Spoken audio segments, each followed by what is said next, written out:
大懂吗？啊，네, 사람균이 쓰지 않게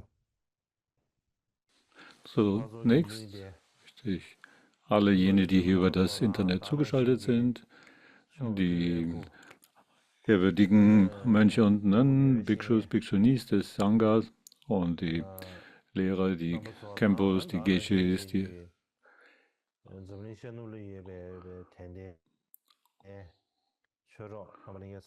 und an auch alle jene, die hier mit Interesse zuhören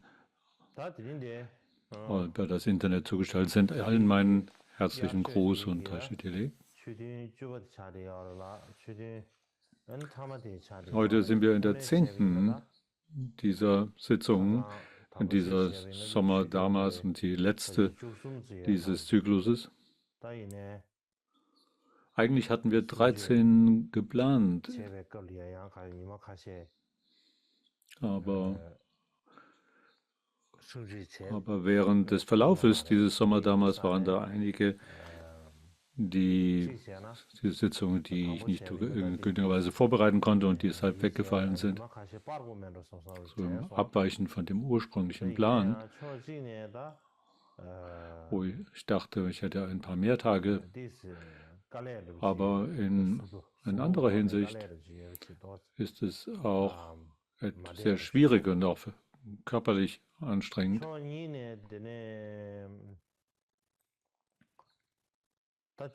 Und der zweite Aspekt hier ist, dass im Sinne des Inhalts, wenn wir jetzt noch 3 oder 4 Sitzungen daran hängen würden,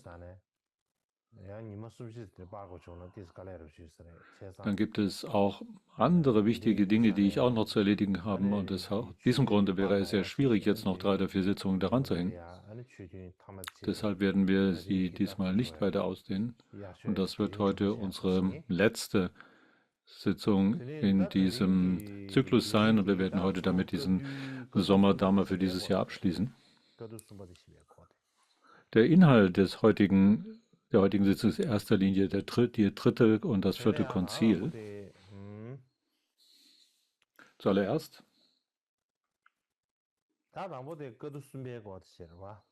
um über das dritte Konzil zu sprechen.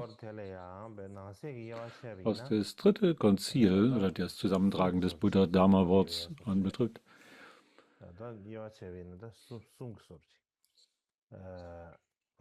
sind da 3 Unterpunkte, die zu klären sind.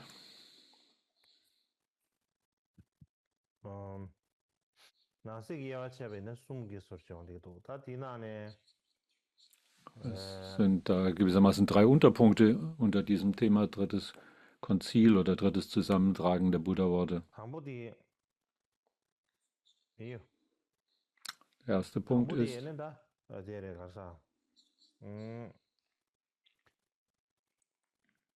im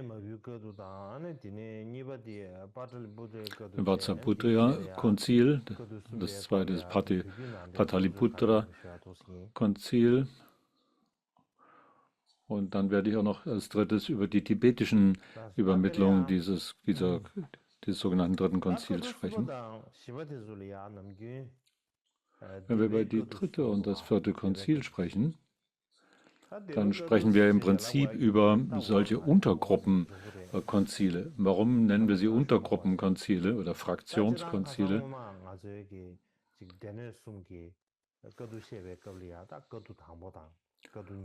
Weil in der Vergangenheit haben wir über das erste Konzil und das zweite Konzil besprochen.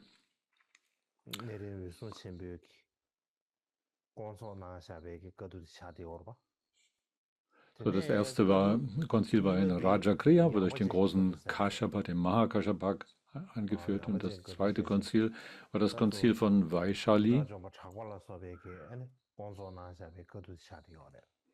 Oder auch das Konzil der Älteren. So. Das sind diese ersten beiden Zusammentragungen des Buddha-Wortes oder Konzile sind die wichtigsten in der geschichtlichen Übermittlung Diese ersten beiden Konzile sind definitiv die größten und wichtigsten in der indischen Geschichte. Und warum? Weil in diesen ersten beiden Konzilen die grundlegende Unterteilung der drei Körper oder Pitakas geformt wurde.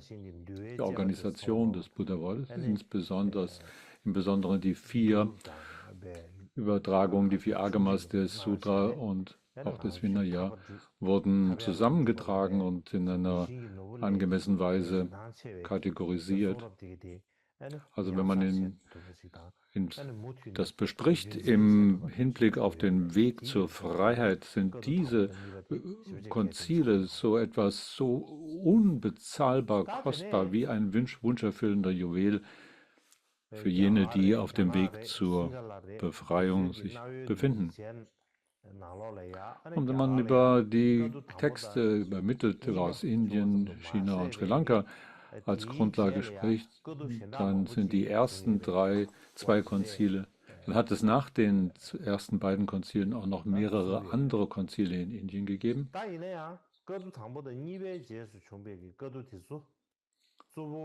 Wie auch immer, die Konzile, die nach dem ersten und zweiten stattfanden, sind nur in den jeweiligen Untergruppierungen übermittelt und deren geschichtlichen Aufzeichnungen dargelegt. Sie haben keine anderen unabhängigen Textzeugen, deren Existenz oder Stattfinden im Weiten belegen kann. Wenn man über die Konzile nachdenkt, die da in Indien stattfanden, alle diese Konzile lassen sich in 3 Kategorien einteilen. Das sind die großen Konzile, die mittleren Konzile und die kleineren Konzile. Warum sprechen wir von großen oder großartigen Konzilen? Die großen Konzile waren in der Lage, die Grundlage für das Buddha-Dharma für den gesamten Sangha zu etablieren. Die fanden statt in Rajagriha und in Vaishali. Sie repräsentierten die Zusammentragung der Buddha-Worte für alle 3, für den gesamten Sangha, die Gemeinschaft, und haben die 3 Pitakas, die 3 Körper, in einer allgemeingültigen Weise etablieren können. Aus diesem Grund nennen wir sie die großen Konzile, weil sie groß deshalb, weil sie für alle gemeinsam gültige Grundlagen des Buddha-Wortes erstellen konnten. Sie repräsentierten gesamthaft alle Fraktionen, Untergruppen jener, der in dieser Gemeinschaft sich befanden. Als zweite Kategorie haben wir die mittleren Konzile. Die sind gewissermaßen die Untergruppenkonzile oder die verschiedenen Konzile der verschiedenartigen Gruppen oder Fraktionskonzile, könnte man sagen. Und warum nennen wir es so? Weil sie jeweils das Zusammentragen der Buddha-Worte in jeweils einer Lehrtradition begründen, also unterschiedliche Konzile in unterschiedlichen Lehrtraditionen und die jeweils nur ihre eigene Lehrtradition repräsentieren und nicht für alle andere eine Gemeingültigkeit erlangt haben.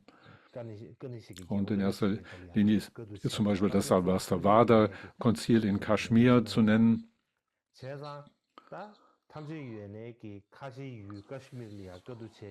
Und dann dieses hat offensichtlich nur die Schriften der Sarvastivada-Lehrtradition etablieren können.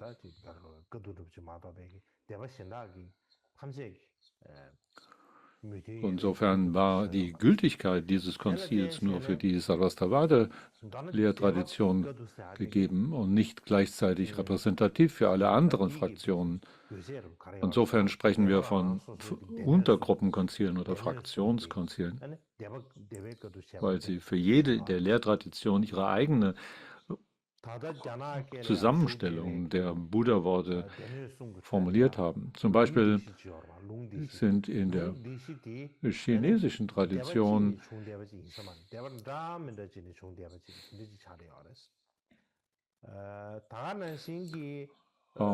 für die Rede von diesen 4 Agamas oder diesen Übermittlungen, die aber nicht in den chinesischen Texten enthalten sind, und umgekehrt haben jede dieser Lehrtraditionen ihre eigene Zusammenstellung der Sutra und Vinaya und Abhidharma-Körper, also der 3 Pitakas, und viele Dinge, die sie jeweils ihrerseits hinzugefügt haben oder durch andere Dinge, die sie verworfen haben, die in anderen Traditionen enthalten sind. Und so finden sich da doch deutliche Unterschiede zwischen den verschiedenen Lehrtraditionen in dem, was sie als die gültige Zusammenstellung der Worte des Buddha betrachten. So haben sie dann ihre eigenen Texte und Textgrundlagen formuliert. Und dann haben wir die dritte Kategorie, die man als die kleineren Konzile bezeichnen könnte.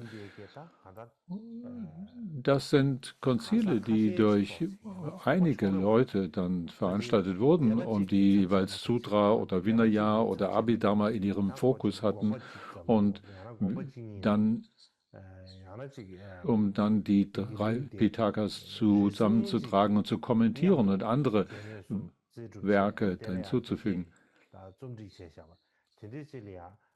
Also es sind einige Sangha-Mitglieder, die sich die Schriften zusammengetragen haben.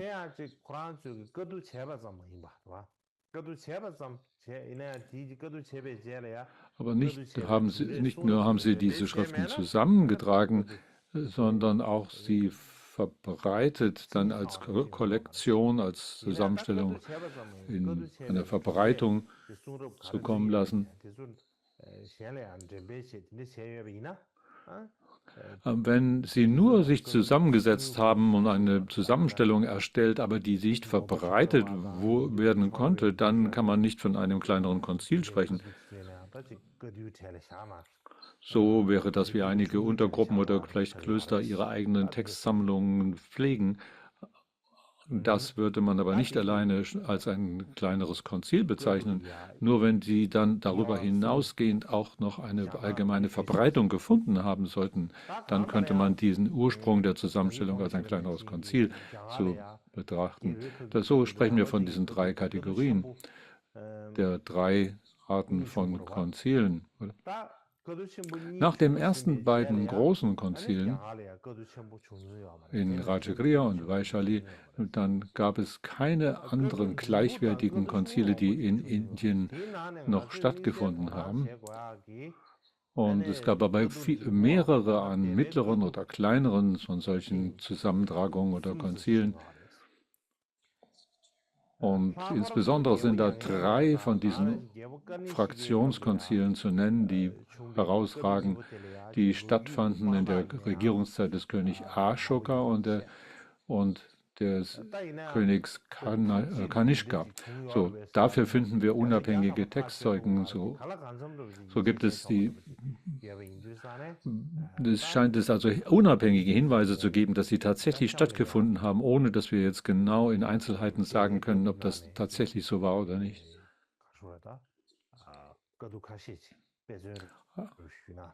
Also wenn ich über diese Fraktionskonzile hier weiter spreche,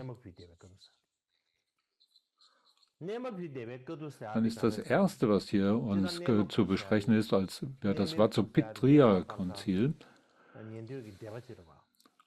Vatsupitria ist eine Art der grundlegenden oder Theravada-Tradition,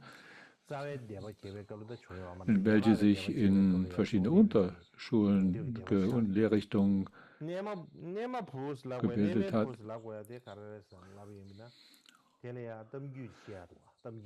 Und man nennt es die Vatsiputria-Lehrrichtung, und da gibt es eine Geschichte dazu, der Name Vatsiputria. Und Tangchen Zangs in seinem Kommentar über die die, dem Rat der Unterscheidung in die verschiedenen Lehrrichtungen der Tradition, da sagt er dazu. Es gab einen Rishi, der hat ein großes Begehren verspürte. Und aufgrund dieser großen sexuellen Lust, die er empfangen hat, und da war eine Kuh in der Nähe, hat er sich mit dieser Kuh verbunden und aus dieser Verbindung gab es ein Kind und daraus sei ein Kind entstanden ist und das eine Linie, die und das gewissermaßen ein Kind, das es eigentlich nicht hätte geben sollen und deswegen ist der Name Vatsiputra entstanden, also das Kind, das eigentlich nicht hätte sein sollen. Also der Vater war dieser Heilige, dieser Rishi und die Mutter war die Kuh. Also es ist ein Kind von einem Rishi und einer Kuh. Sehr eine merkwürdige Geschichte.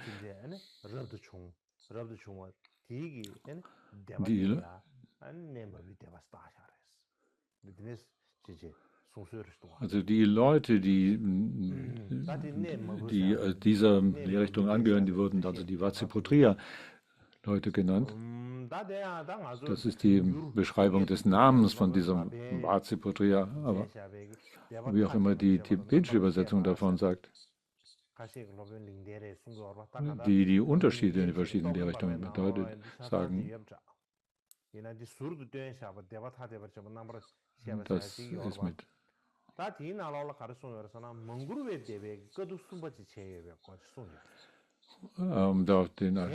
dass hier in diesem Lehrwerk diese Unterscheidung der Darlegung der verschiedenen Lehrrichtungen da drin enthalten ist, dass da von der dritten Konzil die Rede ist, was 137 Jahre nach dem Parinirvana des Buddha stattgefunden habe, der innerhalb der Sammitya-Lehrrichtung. Und da gab es eine große Zerwürfnis innerhalb der Gemeinschaft, das 63 Jahre lang gewährt habe und während der Regierungszeiten der Könige Nanda und Mahapadma stattgefunden habe. Und diese Kontroverse, diese Zerwürfnis wollte einfach kein Ende finden und hat dann 63 Jahre lang gewährt.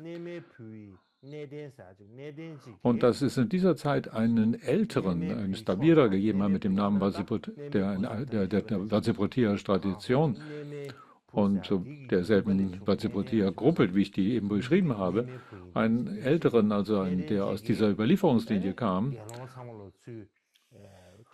und der sich bemühte, alle Bhikshus zusammenzubringen, um ein solches Konzil abzuhalten und die Meinungsunterschiede zu besänftigen. In der chinesischen Überlieferung von Yinxun, da gibt das Bilden der frühen Kanons, der buddhistischen Kanons, schreibt er, dass die Sammitiyas eine Untergruppe der Vatsiputriyas waren und das ist in seinem Lehrwerk heißt die Bildung des frühen buddhistischen Kanons und er spricht über diese Sammitiyas, die eine Untergruppe der Vatsiputriya-Lehrrichtung seien. Und er beschreibt es als ein Konzil der Samatya-Fraktion. Wie auch immer, hat es zu dieser Zeit eigentlich noch gar keine Unteraufspaltung in der Vatsiputriya-Gruppe gegeben. Und so kann es also noch keine Samatya-Gruppe, hat sich zu dieser Zeit noch gar nicht formiert. Also ist der ältere Vatsiputriya wahrscheinlich so ein Vorläufer dieser Vatsiputriya-Gruppe. Weil die Vatsiputriya-Gruppe sich zu jener Zeit, als diese Aufzeichnung stattfand, die dort beschrieben ist, eben noch gar nicht vorhanden war.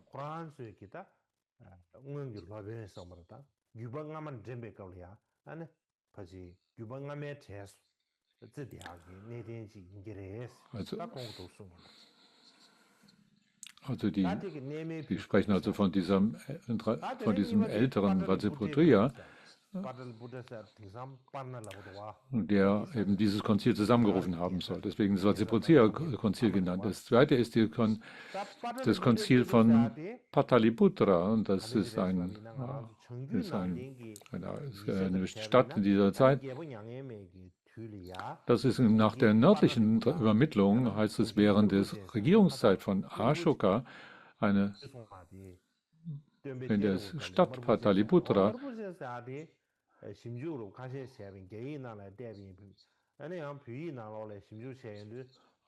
einige Leute sagen, dass im Tibetischen heißt es Norbuchen, aber ich habe diesen Namen versucht herauszufinden. Es scheint so, nach meiner Nachforschung, dass dies in Pataliputra in Tibetisch in Norbuchen übersetzt worden ist. Wie auch immer, da ist also diese Stadt Pataliputra, von der die Rede ist. Und es heißt in diesen Aufzeichnungen, dass es einen Bhikshu Mahadeva gegeben habe, der 5 Arten von Ansichten verbreitet habe. Und eine Reihe von Konflikten und Zerwürfnissen haben sich daraus entwickelt. Nichtsdestotrotz hatte Mahadeva die Unterstützung des Königs Ashoka, der als Resultat davon 500 Bhikshus ausschloss, und die wurden exkommuniziert und des Landes vertrieben, sodass sie letztlich in Kaschmir ankamen und König Ashoka dann eine große Reue darüber empfand und sie bat, zurückzukommen.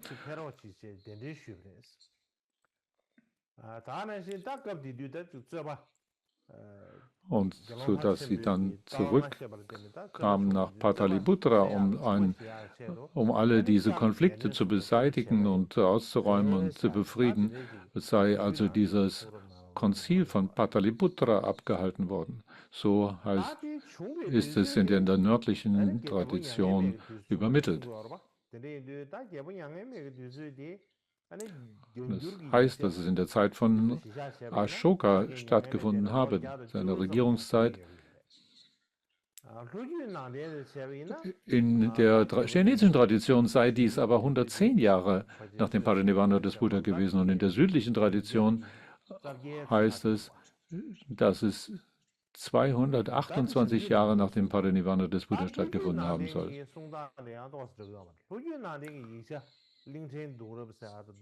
In der südlichen Tradition hat es auch noch eine verschiedene Darlegung. Nach dem Dipavamsha und Mahavamsha, Aufzeichnungen der 100 Jahre nach dem Parinirvana des Buddha, gab es das zweite Konzil gegeben, unter der Gönnerschaft des Königs Kalashoka. Der König Kalashoka, also nicht von Padmashoka, sondern von Kalashoka. Und dann später, 236 Jahre nach dem Parinirvana des Buddha, sei da ein falscher Bhikshu aufgetaucht, der die Lehre des Buddha versucht hat zu unterbrechen, und weil er ein großes Zerwürfnis in dem Sangha, in der Gemeinschaft entfachte, und dieses Zerwürfnis zu befrieden,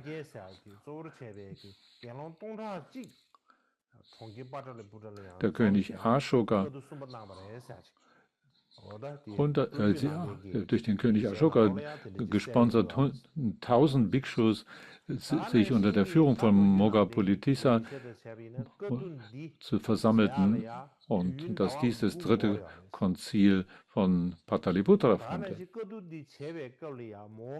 Und nach der südlichen Tradition habe dieses Konzil 9 Monate gewährt, und in diesem Konzil habe Mogapulitissa den Text Kathavatu verfasst, der die verschiedenen falsche Ansichten dieser Zeit zurückweist. Also der Grund dafür, dass er ein solches Lehrwerk Kathavatu verfassen musste, war, um die verschiedenen falschen Ansichten jener Zeit zurückzuweisen. Aber viele moderne Forscher kommen zu der Meinung, dass dieses Kathavatu tatsächlich aber Widerlegungen von Sichtweisen enthält von jenen Untergruppierungen, Fraktionen, die zu dieser Zeit noch gar nicht vorhanden waren. dass also Widerlegungen von Positionen sich finden, die erst viel später in Erscheinung getreten sind und deshalb dieser Text, dieses Katavatu, eigentlich gar nicht zu jener Zeit geschrieben sein könnte. Also nicht zu der Regierungszeit von Ashoka, sondern viele hundert Jahre später, vielleicht am Ende des 2. Jahrhunderts erst verfasst werden konnte. So gibt es Forscher, die zu solchen Schlussfolgerungen kommen. Wie auch immer, in der Übersetzung dieses Rats der Unterscheidung der verschiedenen Schrifttraditionen in der chinesischen heißt es, dass Ashoka 100 Jahre nach dem Parinirvana des Buddha aufgetaucht sein sollte. Es gibt also eigentlich keine Art und Weise, wie man erklären kann, dass dann das 3. Konzil zu jener Zeit stattgefunden haben sollte. Zu dem So was den Bericht des 3. Konzils während der 3. Regierungszeit des Königs Ashoka ansiedelt, gibt es dazu nur die Sri Lanka-Tradition oder Quellen, die solches behaupten. Und es ist in keiner der anderen Lehrtraditionen in solcher Weise beschrieben.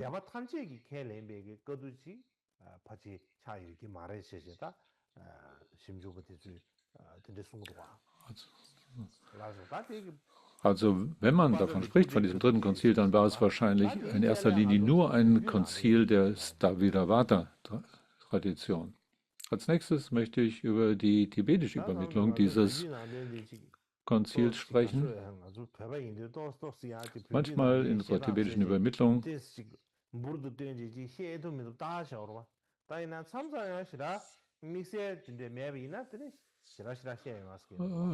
dann gibt es manchmal etwas Besonderes zu sagen, aber manchmal ist da auch nicht viel Besonderes berichtet, wo man es dann hinzufügen könnte. In der tibetischen Schriften sind da hauptsächlich 3 Textzeugen, die zu nennen sind. Als erstes die Vatsipute, der Konzil. Das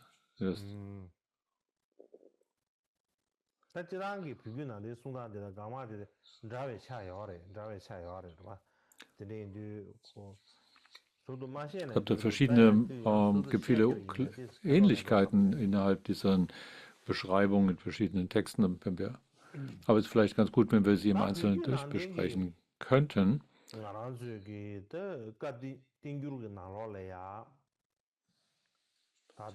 In unserem Kangjur und Tenjur Übersetzung des Buddha-Wortes und der Kommentare im Tibetischen, da gibt es einen Text, der zu dem 2., 3. und 4. Konzil Bezug hat. Das ist eine von Pandita Dashabala Sri Mitra verfasste Gewissheit über das Gefügte und Ungefügte genannte Lehrtext. Und er spricht davon, dass mehrere Konzile gegeben haben soll. Hier gibt es etwas. Warte einen Augenblick, bitte.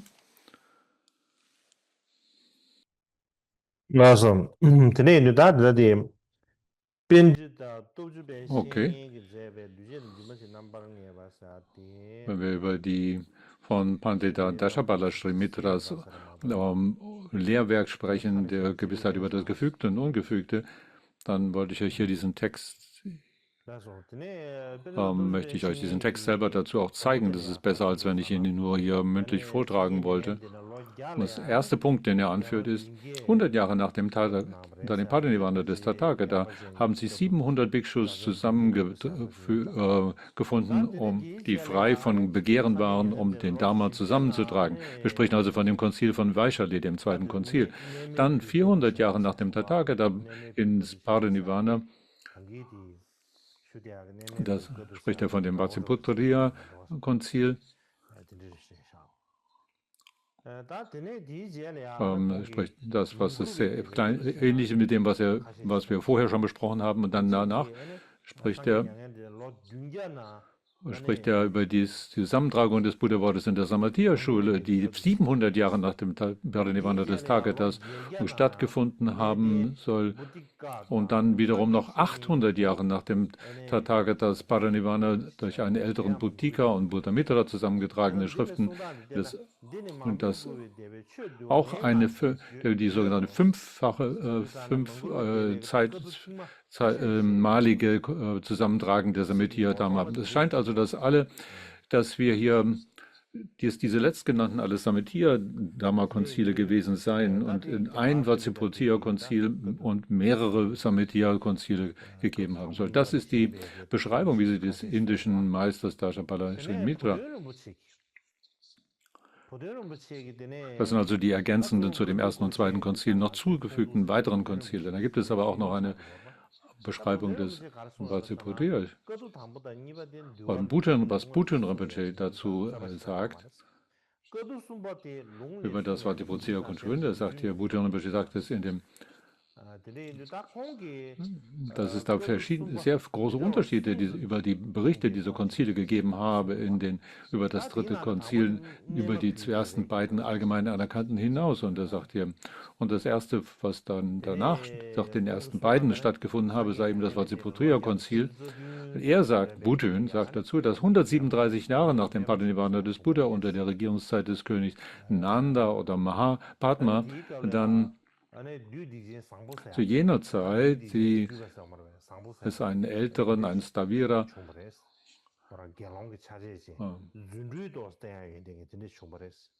Mahakashapa und Guru und anderen gegeben habe in der Stadt Pandu und zu der Zeit ein Arglister Mara erschien, der mit dem Namen Bhadra, eine Wiederverkörperung des Mara, und er habe dort in der Gestalt eines Bhikshu verschiedene mehrere Wundererscheinungen vollbracht und die Gemeinschaft des Sangha in Zerwürfnisse verwickelt. Und zu jener Zeit habe es einen älteren Nagasena und Manoj gegeben, der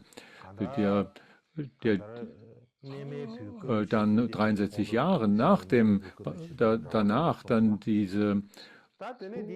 eine solche Vatsiputia-Lehre zusammengefasst haben soll. Das ist also eine sehr ähnliche Beschreibung, das ist also 100.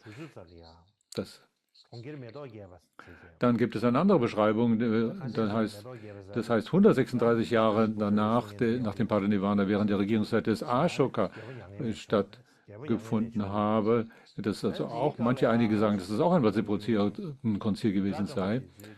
Und zu jener Zeit, die Arhats, sei es die Geflogenheit der Arhats gewesen, dass wenn sie die Worte des Buddha wiederholt haben, einige haben es in Sanskrit, einige haben es in der Umgangssprache, einige in Abhabramsha und andere in der Pishachi-Sprache vorgetragen. Und auf diese Weise haben sich viele Untergruppen gebildet und daraus haben sich dann, so heißt es, die 18 Untergruppierungen gebildet. So, dass sich einfach Untergruppen gebildet haben von Schülern, die jeweils in den verschiedenen Sprachen die Buddha-Worte zu wiederholen Geflogenheit hatten. Und so haben sich Unterschiede entwickelt, die dann auch zu Meinungsunterschieden geführt haben und dass dann sich einem Zusammentreffen von 300 Jahren nach dem Parinirvana in der Jalandhar im Kloster stattgefunden habe. 300 Jahre nach dem Parinirvana des Buddha haben sie sich, so heißt es dort, eben zusammengefunden, um ihre Meinungsunterschiede zu besprechen.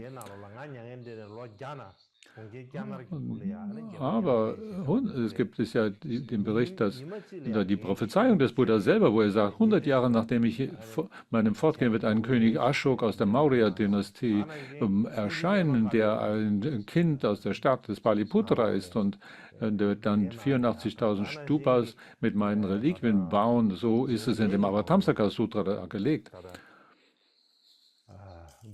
Und eine andere Darlegung mit der Darlegung des Vinaya heißt es, nach dem Tod des Königs Ashoka, nach des Königs Ashoka fortgehen, heißt es dort, dass die Arhats begannen, die Worte des Buddha in den verschiedenen Sprachen zu sprechen und nach und dass sie deshalb diese Buddha-Worte in verschiedenen Sprachen formulierten und daraus sich da natürlicherweise verschiedene Lehrtraditionen sich gebildet haben sollten, die dann die 18 verschiedenen Lehrtraditionen führten. Also es gibt es sehr Unterschiede, also Widersprüche zwischen diesen beiden Darlegungen. Aber wie auch immer, einige sagen, dass dieses Konzil in Jalandhara 300 Jahre nach dem Parinirvana des Buddha stattgefunden habe. Einige sagen auch,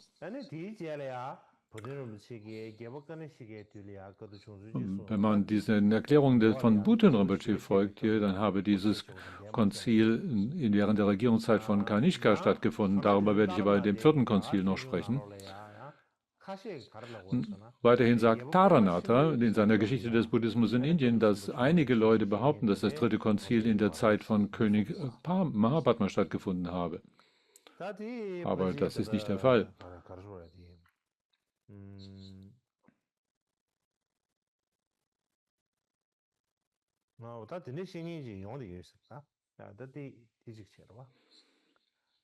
Also es gibt dazu Leute, die solches behaupten. So beschreibt es Taranatha. Eine andere Weise ist, einen kleinen Augenblick bitte.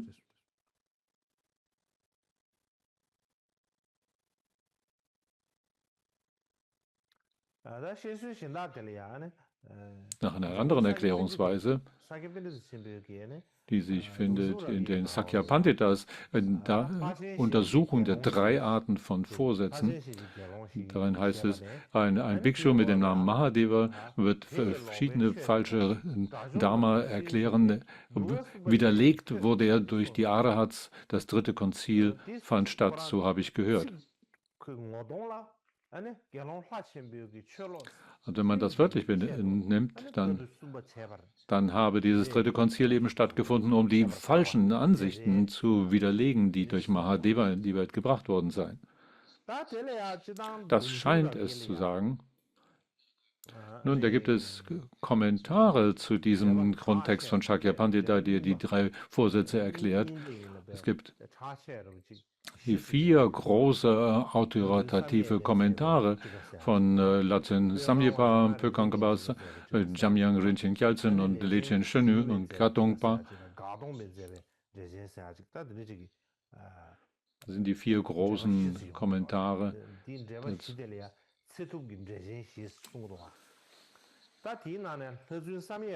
Die 4 allgemeingültigen Kommentare genannt.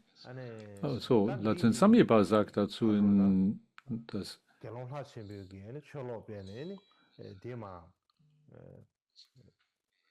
dass dieser Bericht für das dritten Konzil, dass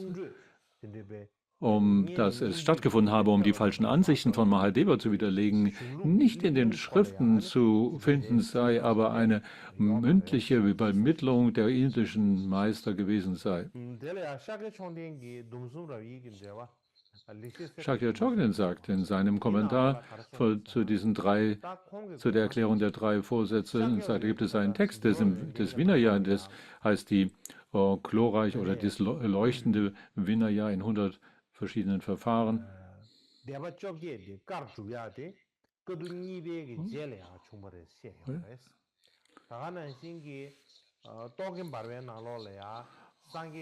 Und er sagt dazu, dass dieses Konzil, dass die 18 verschiedenen unterschiedlichen Lehrrichtungen begründet haben, eben später stattgefunden habe. Er sagt, 200 Jahre nach dem Parinirvana des Buddha habe der ältere Vatsiputra ein Konzil abgehalten.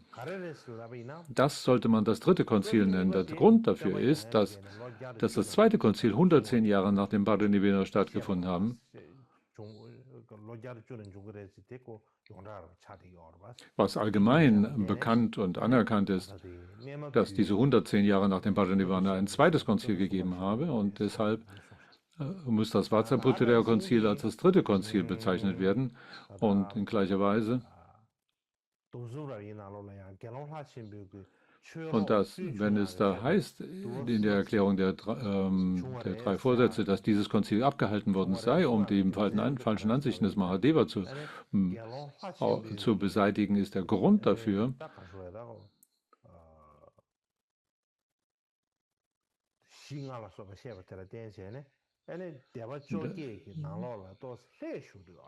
Weil die Ansichten des Mahadeva, diese 5 Punkte,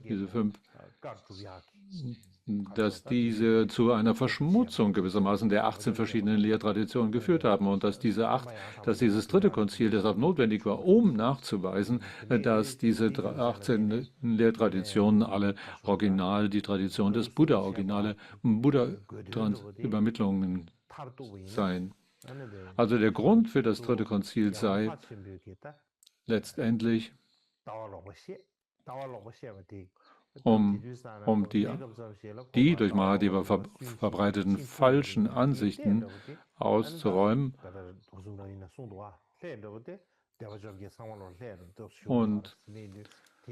und dass dann diese falschen Ansichten berichtigt haben, dass dann dadurch Fehler, die sich eingeschlichen haben sollten oder Verschmutzungen gewissermaßen in den 18 verschiedenen Lehrtraditionen, dass die damit ausgeräumt werden mussten. Und aus diesem Grunde habe man dieses dritte Konzil einen klaren Bezug zu der Falschlehre des Mahadeva. So. Nun, okay, soweit zum dritten Konzil. Sprechen wir über das vierte Konzil nun.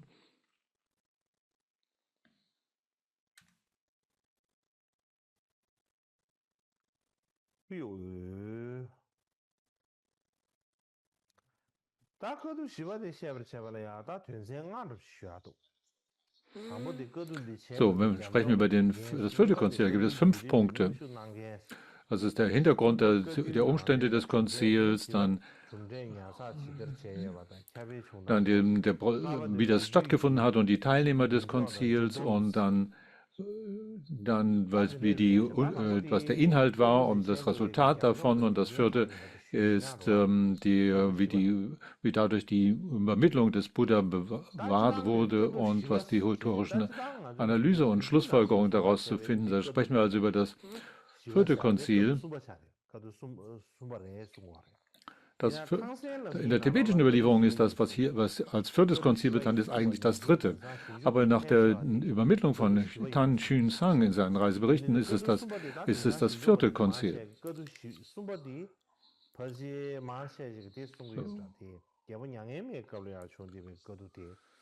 Das dritte Konzil, sozusagen, die meisten ist es allgemein anerkannt, dass es während der Regierungszeit des Königs Ashoka stattgefunden hat.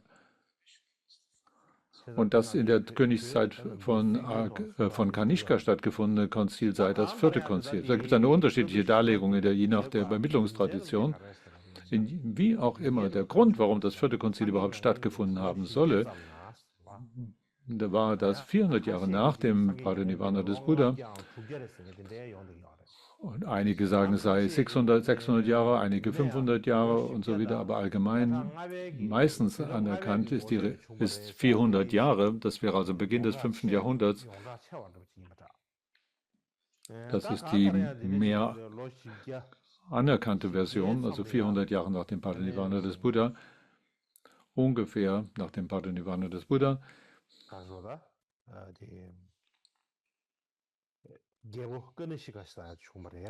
Und sei da ein König Kanishka erschienen. Nach unserer tibetischen Überlieferung ist Kanishka, kann man das entnehmen aus dem Kapitel der Heilkunde oder der Grundlagen der Heilkunde.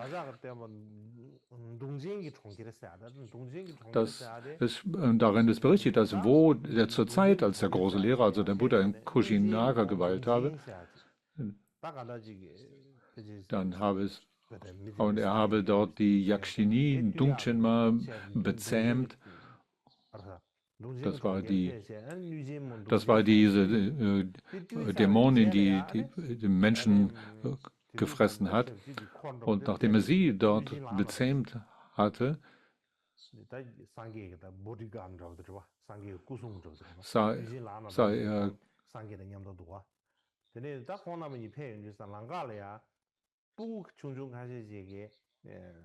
hatte jemand, der mit ihm zusammen sozusagen mit ihm zusammen war, der Name war Vajrapani, der mit ihm zusammen war, sozusagen sein persönlicher Diener, Und, und er sprach zu diesem gewissermaßen so wie ein Bodyguard, den er da bei sich hatte, sagte hier, schau mal, Vajrapani, guck mal, siehst du diese Kinder, wie sie da kleine Stupas bauen aus Sand?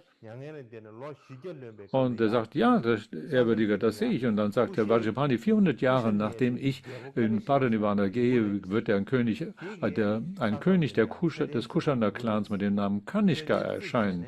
Und er wird einen Stupa hier in dieser Gegend bauen. Dieser Stupa wird als mit dem Namen Kanishka-Stupa bekannt werden. Und, und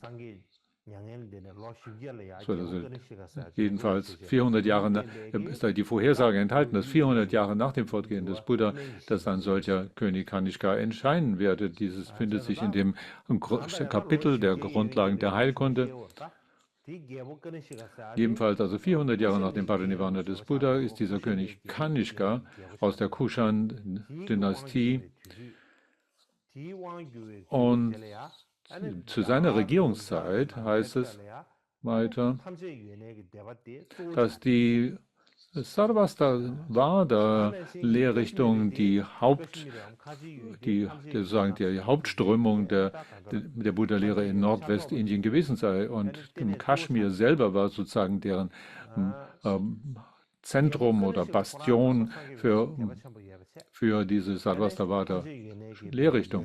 Und König Kanishka war ein sehr ergebener Schüler des Buddha und auch ein Gönner und der Sarvastivada-Schule.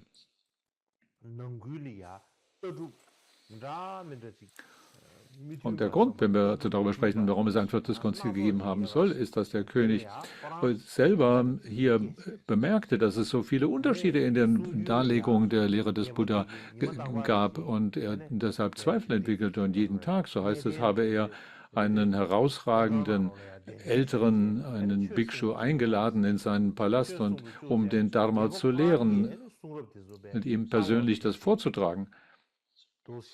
Und auch der König heißt es so, habe selber auch die verfügbaren Schriften gelesen und da bemerkt, dass es innerhalb der Darlegung der Älteren und der Schriften Unterschiede gab. Also viele Unstimmigkeiten oder Widersprüchlichkeiten, die er bemerken konnte zu jener Zeit. Also jede dieser Lehrrichtungen hatte ihre eigenen verschiedenen Darlegungen und die gleichzeitig behaupten, dass die der anderen falsch seien.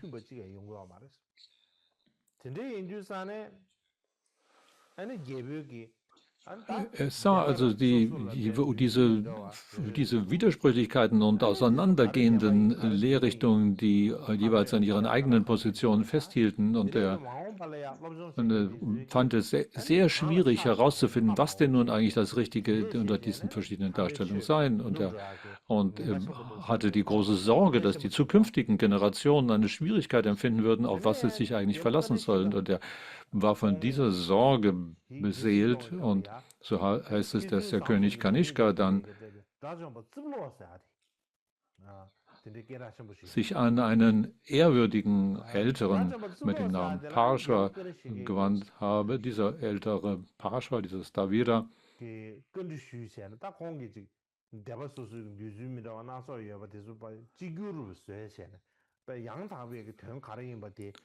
diesem habe er also diese Frage angetragen, was es denn für Möglichkeiten gäbe, diese verschiedenen Positionen der Lehrrichtungen miteinander zu verbinden und zu vereinen und die Meinungsunterschiede zu bezähmen. Dieser ältere Parshva selber war jemand, der seine Bestwertung, seine Mönchswertung erst mit einem hohen Lebensalter, einige sagen mit 80 Jahren nach Tangxiangs großem Reisebericht in die westlichen Regionen, sei er 80 Jahre gewesen, also erst dann diese Bestwertung durchschritten habe, und jemand, der aber obwohl von hohem Alter, großen Eifer zeigte, und das heißt, dass er für 3 Jahre lang seine Rippen niemals seine Sitzmatte berührt haben. So heißt es. also so eifrig, dass er niemals sich niedergelegt habe auf seiner Matte, also seine Rippen niemals die Matte berührt haben sollen für 3 Jahre lang.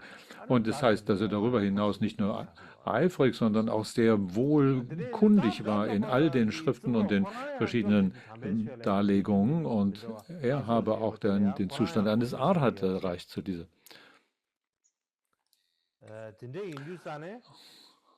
Und das heißt, dass auch er sich sehr besorgt fühlte und sehr gestört durch die verschiedenen unterschiedlichen Positionen der Dharma-Lehre zu jener Zeit. Und Kaschmir war seit der Zeit, wo Madhyantaka dort den Dharma des Buddha verbreitet habe, dass bis zur Zeit von König Kanishka war Kaschmir ein Ort, der für die Stavira oder die Sarvastivada-Lehrrichtung ihre Heimat sich gebildet hatte. Es war also das Zentrum der Lehre der Sarvastivada oder auch, wie man sie auch nennt, die Lehre der Älteren des Staviras. Und er suchte danach, wie es eine Möglichkeit gäbe, diese Lehrtradition der Sarvastivada für die Zukunft auch zu klären und zu bewahren. Und das heißt, dass der moderne Gelehrte sagen, dass der König Kanishka der Mahayana-Lehrrichtung zugehörig war. Und dass die Leute, die die Grundlagenweg unterstützen, dass sie gegen die Mahayana-Position sich auflehnten und aufbegehrten und deshalb dieses vierte Konzil habe abhalten können, wie auch immer. Jedenfalls war das alles war der Grund, warum das ein viertes Konzil stattgefunden haben sollte. Und der nächste Punkt ist wie fand es statt, was war der Ablauf und was waren die Teilnehmer? Mit der Unterstützung des Königs Kanishkas haben sich also, heißt es, Bhikshus, erhabene Bhikshus, weise, erhabene Bhikshus, die in den Tripitaka, in den 3 Körben gewandt waren und sogar die Repräsentanten der 5 verschiedenen Arten von Wissensgebieten haben sich dort in Kaschmir versammelt, also lauter exzellente Leute und dass die Hauptteilnehmer wurden dann ausgewählt und sich nach den nördlichen Traditionen haben sich dann 500 Rishis sich dort versammelt und die alle Arhats waren und der ältere Pashwa war der Hauptorganisator oder der Initiator dieses Treffens und so hat dann diese Versammlung den älteren Vasumitra als den Vorsitzenden dieses Konzils gewählt und er hat zusammen mit dem älteren Parshva zusammen dieses Konzil geleitet. Und wenn es dann irgendwelche schwierig zu entscheidende Punkte gab, dann waren sie die letztliche Instanz, die darüber eine Entscheidung fällten. Der ältere Vasumitra. Und zu der Zeit gab es auch andere großartige Teilnehmer, wie zum Beispiel Dharma, Trata und Gosha und Buddhadeva und andere großartige Lehrmeister.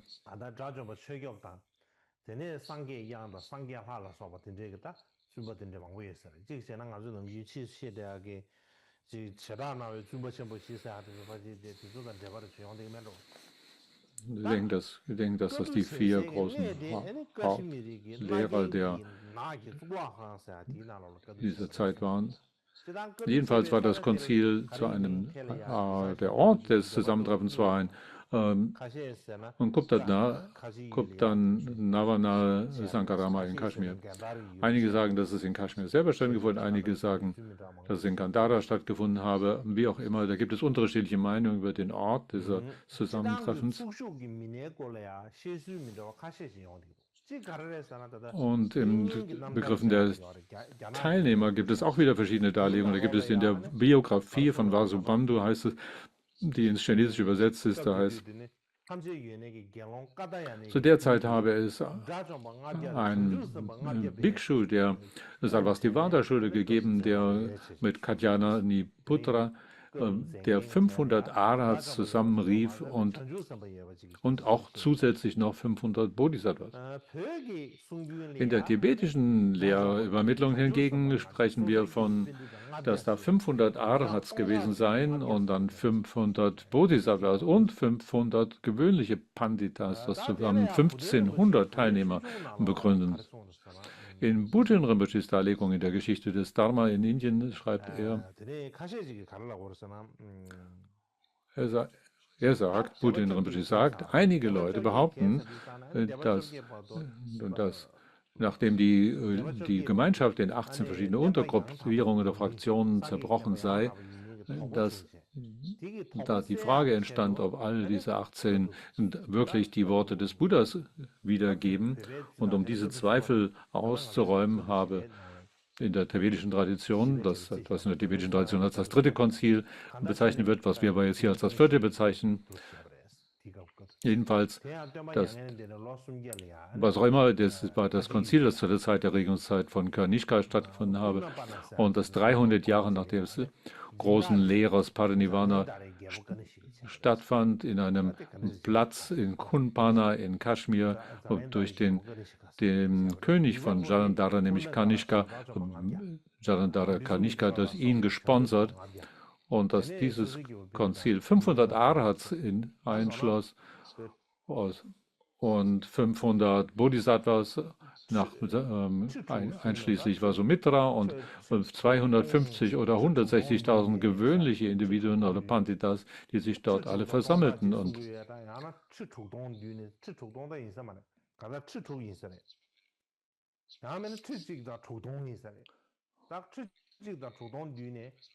diese Zahl ist sehr merkwürdig. Ich denke, ob das 16.000 oder 61.000, also ich glaube, dass eher 16.000 sind, 250 oder 60.000 gewöhnliche Individuen seien dort auch mit in diesem Konzil anwesend, die alle diese 18 verschiedene Lehrrichtungen als Buddha-Worte etablierten. In der Taranathas Geschichte des Buddhismus in Indien heißt es dazu, Taranatha sagt, die Tibeter nehmen an, dass dieses Konzil stattfand mit 500 Arhats.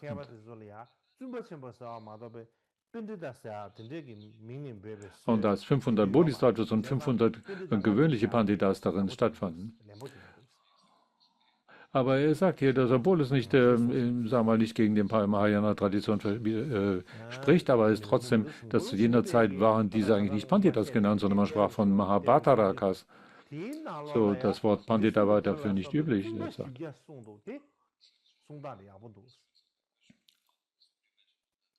So, wir benutzen dieses Wort Pandita, aber das ist eigentlich nicht 500. Die Zahl 500 ist wahrscheinlich auch nicht genau exakt korrekt.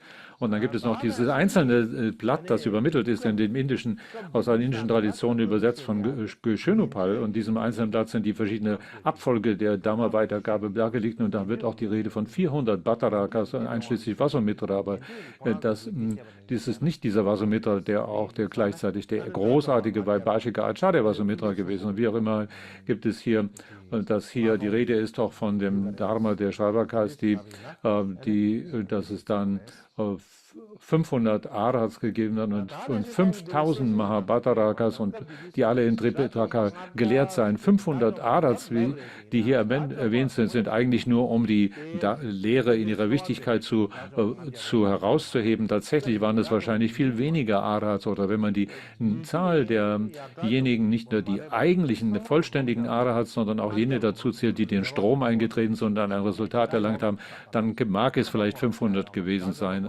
aber 500 war eher eine Zahl, um das Ereignis zu glorifizieren.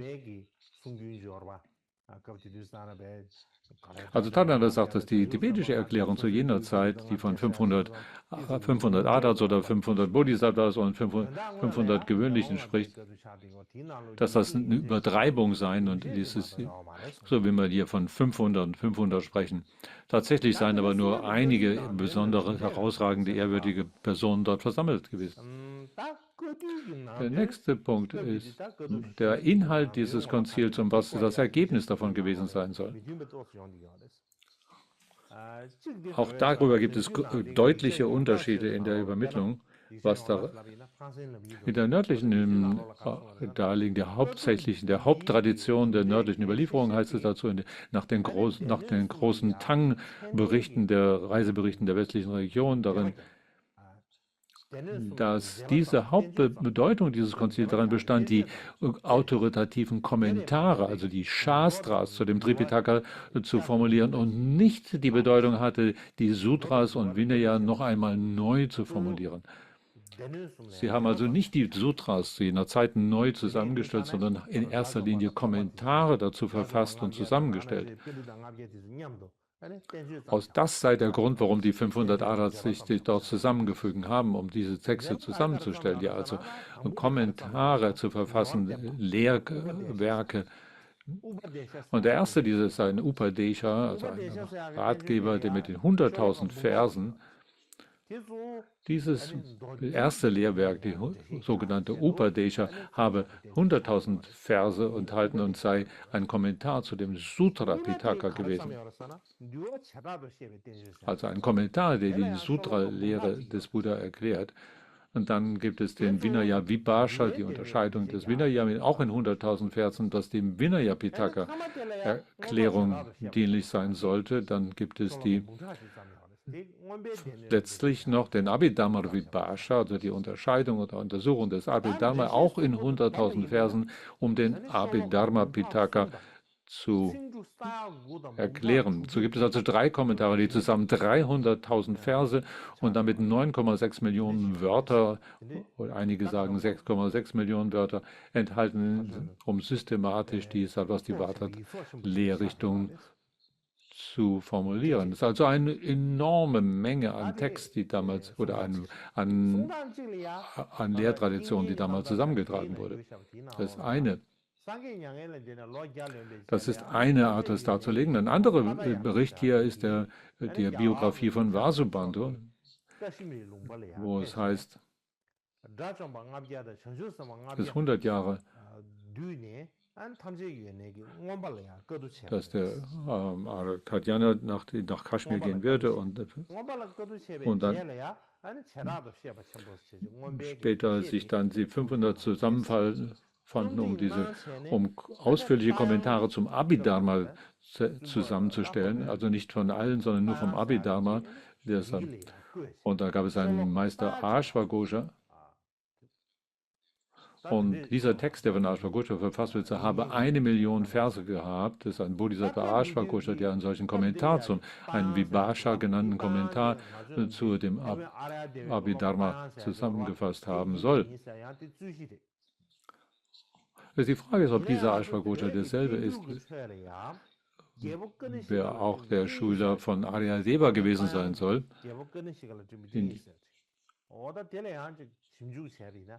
Aber jedenfalls gibt es einen Brief von Ashwagosha zum König Kanishka, und man kann vielleicht das weiter erforschen.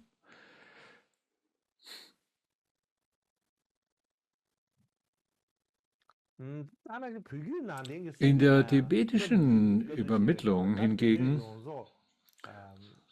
legen wir tibetischen Schriften zugrunde, dann hat dieses 4. Konzil in erster Linie zum Inhalt gehabt, alle 3 Pitaka Sutra, Vinaya und Abhidharma, alle 3 neu zu kompilieren und darüber hinaus auch noch Kommentare zu begründen. Und damit also eine definitive Tradition der Grundlagenwerke für alle 18 verschiedene Lehrrichtungen der Buddha-Übermittlung zu begründen. So, viertens kommen wir jetzt zu dem Punkt, die Bewahrung und die Übermittlung der Ergebnisse. Es gibt noch zwei Punkte, die wir zu bewältigen haben. Das eine ist hier eben die Bewahrung und die Übermittlung und das letzte sind die historischen Bedeutungen davon. So, also während dieses Konzils,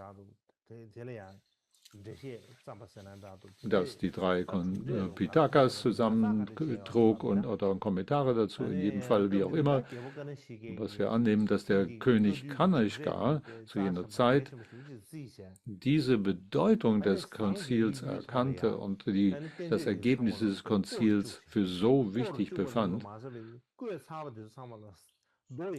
dass er alle Texte, die zu jener Zeit zusammengetragen wurden, in Kupferplatten hat eingravieren lassen und sie in Steinbehältern versiegelt, aufbewahrt, in einem Stupa veranlasst hat und hat auch spezielle Schützer, die dort diesen Platz bewachten, eine Wachgarde, und Schüler konnten diesen Stupa betreten, um darin diese Texte zu lesen. Aber niemand durfte irgendeinen Text aus diesem Stupa heraus vortragen, um den Verlust zu verhindern.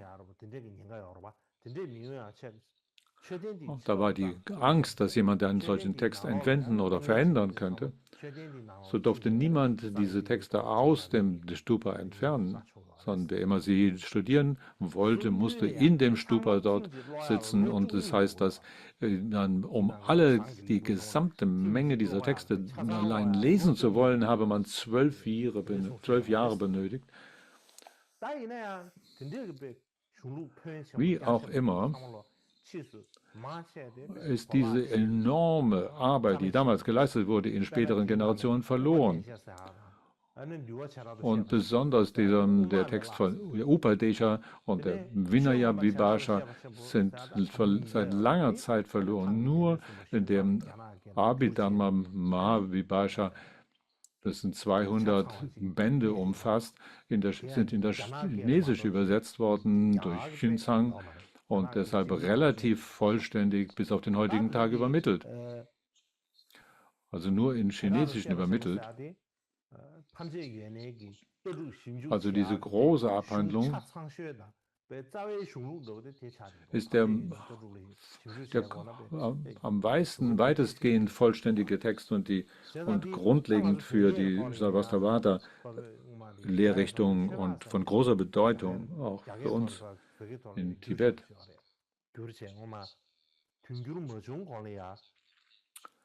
Der chinesische Lehrmeister Chimang hat es ins das Tibetische übersetzt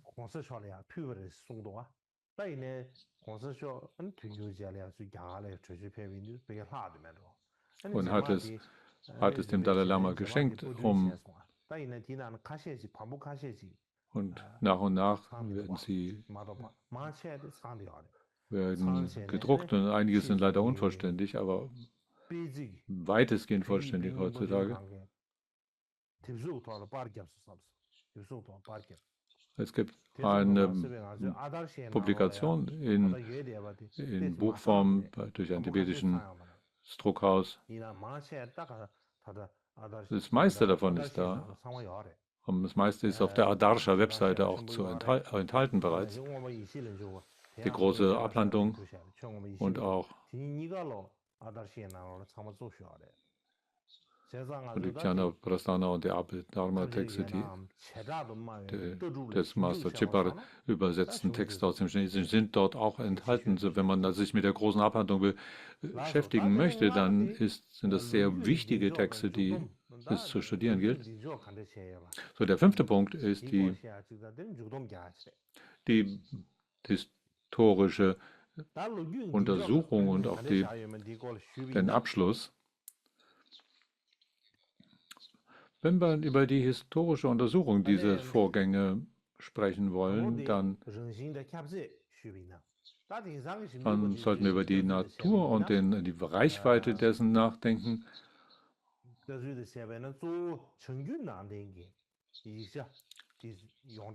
Die meisten Gelehrten der heutigen Zeit sind der Meinung, dass die nördliche Übermittlung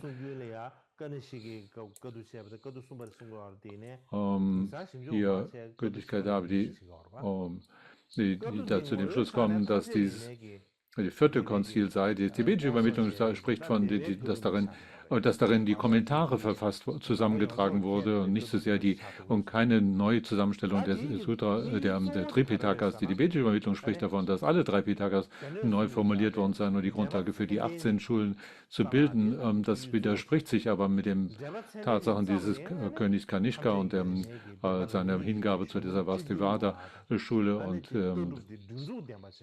und das Vastivada, die Hauptlehrzentrum in Kaschmir zu finden war. Und dass hier die große Menge der Mahayana-Gelehrten, die dort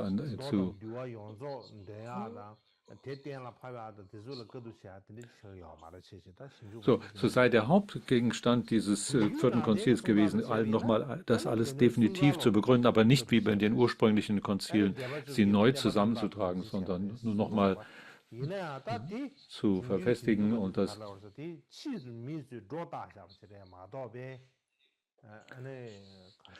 das ist aber dann, dass nach der tibetischen Übermittlung behauptet wird, es sei alle drei Pitakas seien neu formuliert und die Grundlage für die 18 Lehrrichtungen zu bilden. Das ist wahrscheinlich eine Vermutung, die erst später hinzugefügt worden ist und die sich aber nicht mit den historischen Fakten der verträgt, dass Kaschmir das Zentrum der Vastivada-Schule gewesen und der König eine große Hingabe zu der Vastivada-Tradition gehabt habe.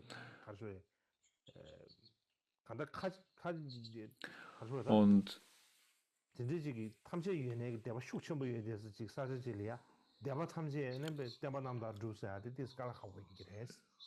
weil die Savasana-Schule zu jener Zeit so vorherrschend war, weil es ist sehr schwierig anzunehmen, dass sie eine alterative Wirkung haben sollte oder wollte auf alle 18 verschiedene Untergruppierungen der Gemeinschaft. Und dann ist die Rede von dieser großen Menge an Mahayana-Gelehrten, die daran teilgehabt haben sollen, und inklusive 500 Bodhisattvas und so weiter. Auch das ist sehr zweifelhaft. Es ist natürlich möglich, dass Mahayana bereits zu jener Zeit vorhanden war, aber die Wahrscheinlichkeit, dass es eine große Menge an Gelehrten bereits gegeben haben sollte, besonders in einem Land, das von Sarvastivada-Schule vorherrschend dominiert war, das ist sehr schwierig anzunehmen, dass da so viele Gelehrten sich dort versammelt haben sollen. So, der zweite Punkt, den ich besprechen möchte, ist die historische Bedeutung. Und die historische Bedeutung davon ist, dass dieses vierte Konzil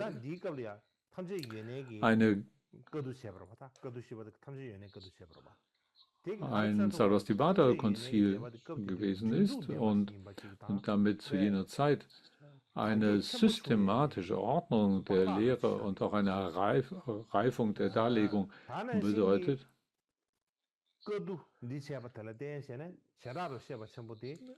Und dass wegen dieses Konzils auch die große Abhandlung formuliert werden konnte, was der Hauptlehrtext, der Kerntext dieser Sarvastivada-Lehrrichtung darstellt. Und dann ein weiterer Nutzen davon ist, dass bis da zu diesem Zeitpunkt in erster Linie die Lehre des Buddha mündlich übermittelt wurde von Lehrer auf Schüler, eine mündliche Überlieferung darstellte, dass hier von diesem Punkt an eine Niederschrift weitgehend ermutigt wurde und dass also hier von einer rein mündlichen Überlieferung hier auch eine schriftliche Überlieferung auch begründet wurde, dass also bis zu diesem Zeitpunkt in erster Linie nur mündliche Überlieferung und keine vollständige schriftliche Überlieferung gegeben haben sollte. Sodass die schriftliche Übermittlung dann mehr und mehr an Wichtigkeit gewann, scheint in dieser Zeit zu beginnen.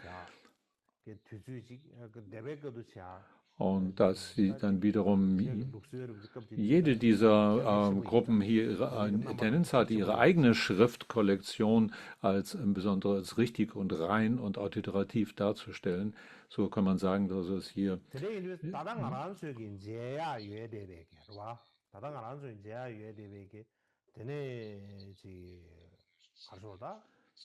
wir können also die immer noch verfügbaren Schriften aus jener Zeit sehen, was man also heutzutage als die drei Pitakas, die drei Körper bezeichnet.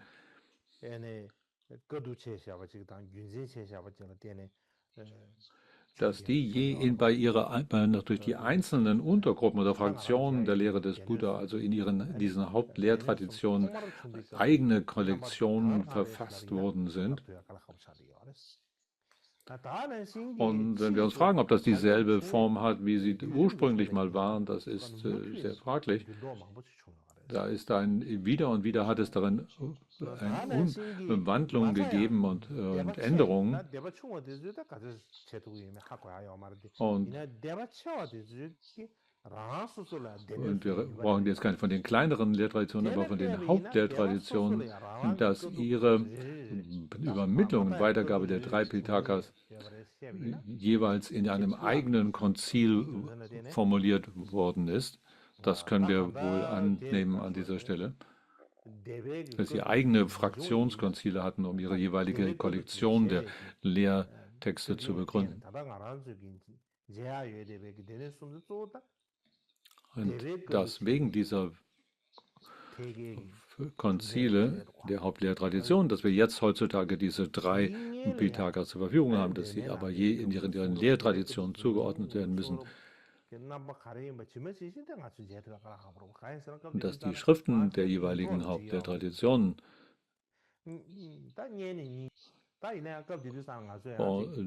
es sehr schwierig machen für uns, dass wir zu sagen können, was war die originale, ursprüngliche Form davon. Aber zum anderen haben diese Leute zu jener Zeit ein unglaublich starkes Gedächtnis gehabt.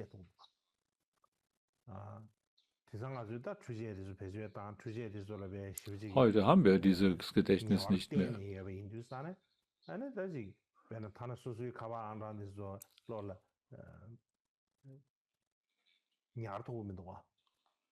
So, wir sind manchmal nicht mehr in der Lage, mehr unsere eigenen Telefonnummern zu erinnern. Und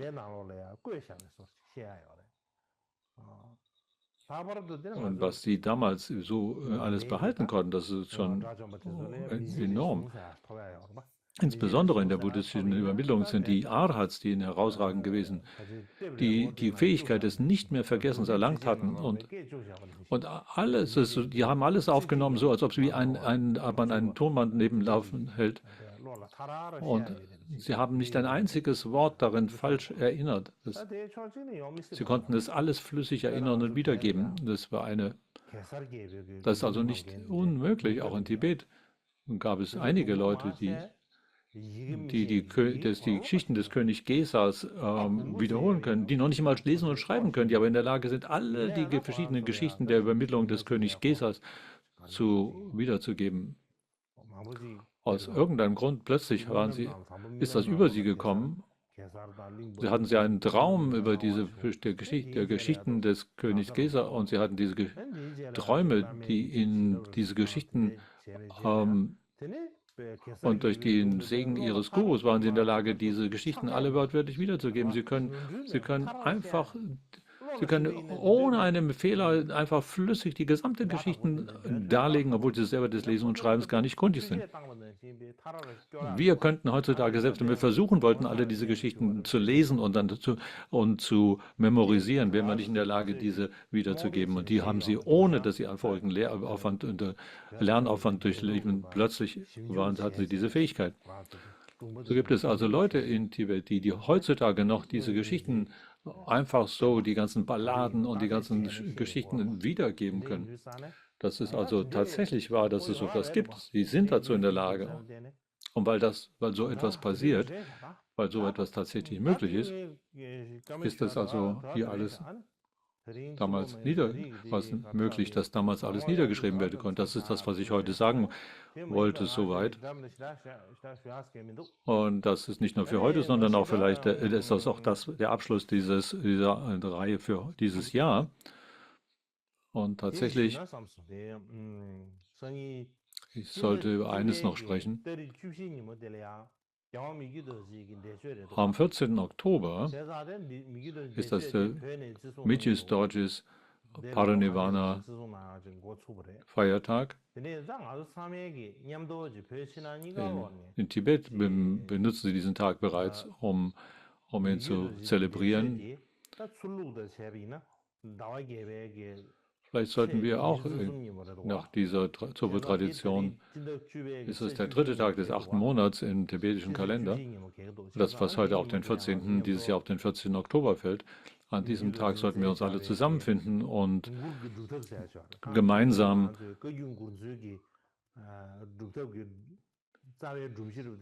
die Sadhanas und Lieder wie sie in dem Regen des Rain of Wisdom in dieser Kollektion der Kajupa Vajra Lieder enthalten ist, diesen Text wir sollten alle die Kaju Lehrmeister Lieder zusammen sprechen oder singen.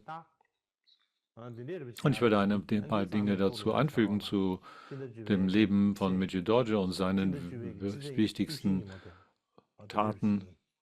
Das wäre also der 14. Oktober dieses Jahr. So, das ist, was ich zu sagen habe. Und anschließend. So, jetzt können die Widmungen und Langlebensgebete beginnen.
Voilà, da la mende du dich feina.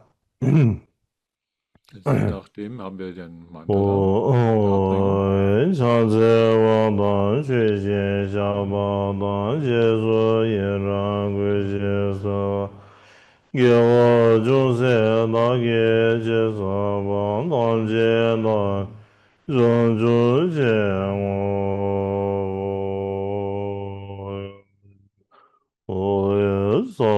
心不知诸心灭罗刹日若离心因得见幻觉心罗灭的别我因若根罗心这我说你前面这三部的别为长久浪。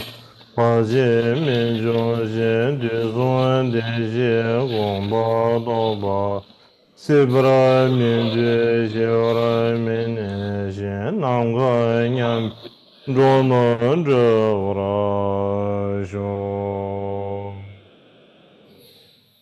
半天来面下边电报道，看你们用蓝的给中啊。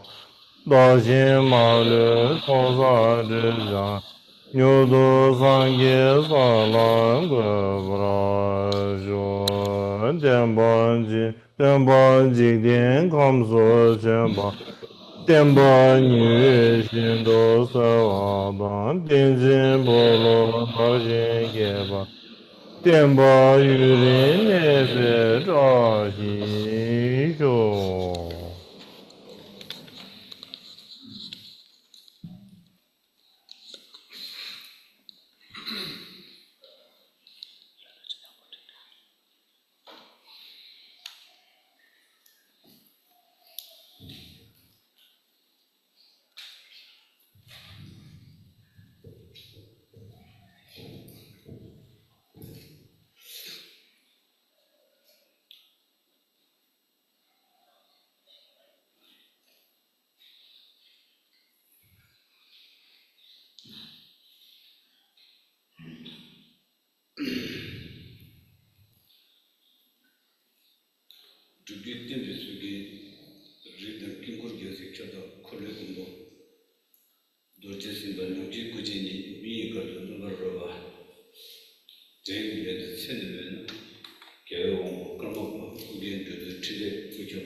시도 들까봐 쓰네.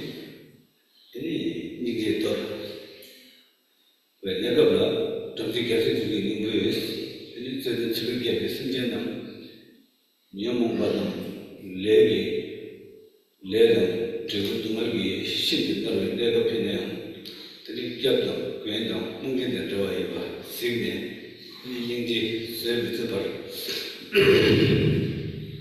그 야라는 신을 너무 들어간 것이 다르요. 권에 되니 시도 들까봐 장주선과 동기경 들까봐 쓰네. 들왜 나를 님만 도에 전에 저렇게 되잖아. 도시 또 다게 시세대. 저게 세바니까 공기 특기 비슷한 능지시들. 술라 초지 상계팀적이 매도 탐정이 나는 뼈만 걸었더라도 애니 뭐 얘기를 막 주세요. 내가 그래서 말이다. 들이 말한서 다가 님만도 남네 상계기 땀 때문에 나게 참아라. 애니 예배 들자는 게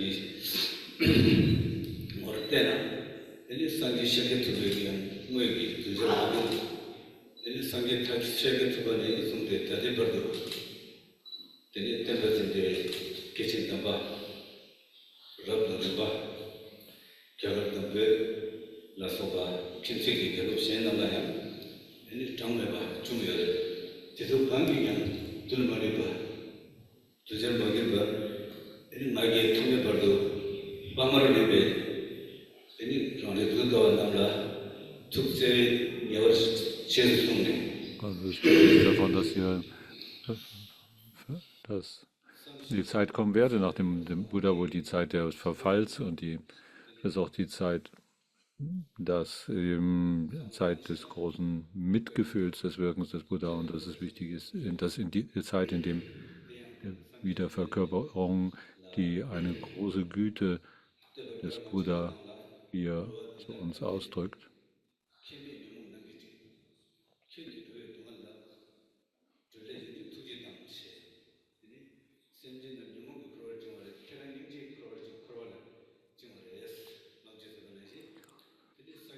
Weil der Buddha zu jener Zeit erschien,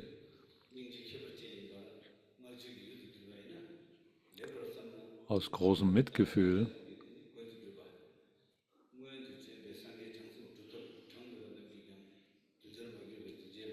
Geburt in dieser Welt annahm und das Buddha-Erwachen erlangte, speziell erschien, um die schwierigen Lebewesen dieser Zeit zu zähmen und das alleine begründet ein großes Mitgefühl.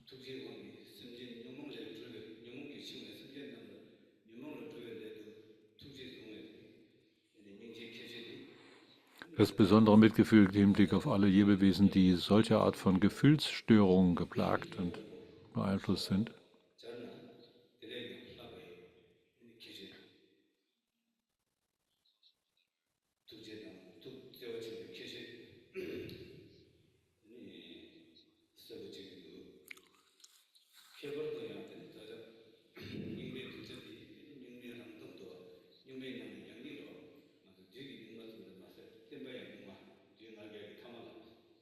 Und dass wir zu diesem Ende den letztlichen 500 Jahren der Lehre des Buddha angekommen sind. In dieser Zeit ist es von besonderer Bedeutung für all diese Wesen, die in dieser Weise hier unter dem Einfluss all der Gemütsverstörungen und der Kleshas stehen, in der Zeit der besonderen Heftigkeit dieser Gefühlsverstörung. Gerade in dieser Zeit ist es sehr schwierig, bezähmt zu werden und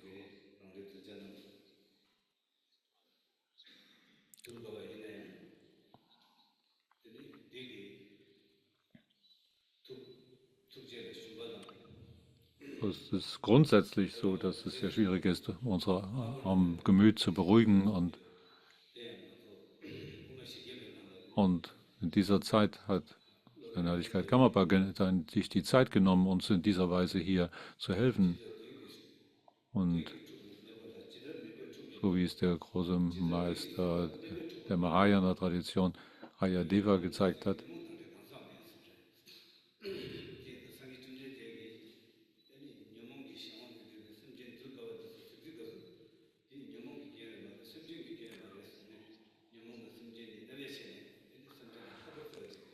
zum Wohle aller Lebewesen, die von Gemütsverstörung erfasst sind, großes Mitgefühl zu zeigen,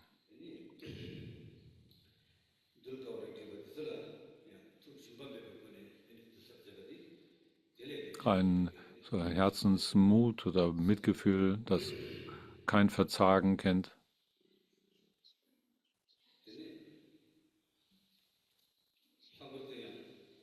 Das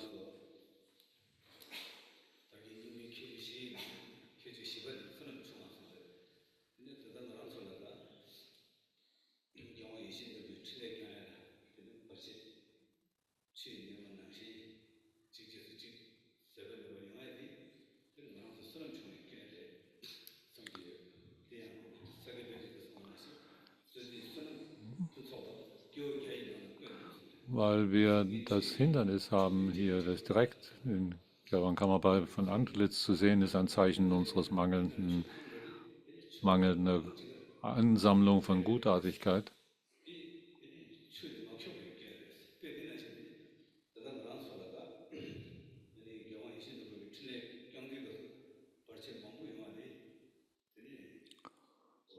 Viele Hindernisse, die es gegeben hat zu der Aktivität des Karmapa, die zu tun haben damit, dass wir selber zu wenig an Gutartigkeit in uns versammelt haben können.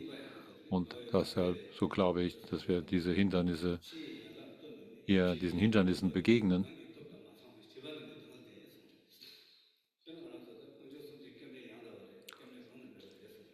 Wenn es also Schwierigkeiten oder Hindernisse gibt, die gesehen werden, dann haben sie damit zu tun, dass wir unsere eigenen Mangel an Gutartigkeit uns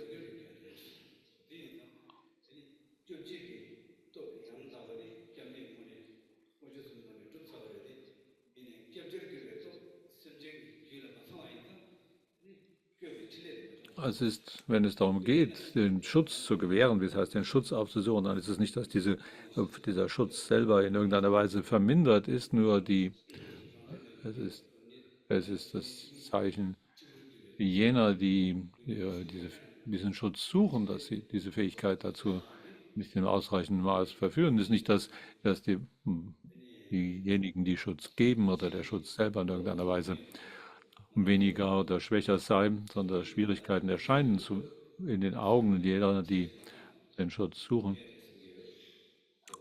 Das ist also, dass wir selber das vermissen lassen, was uns ausreichend beschützt werden lässt,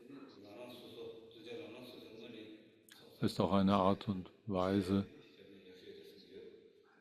indem wir unsere eigenen Schwierigkeiten überwinden durch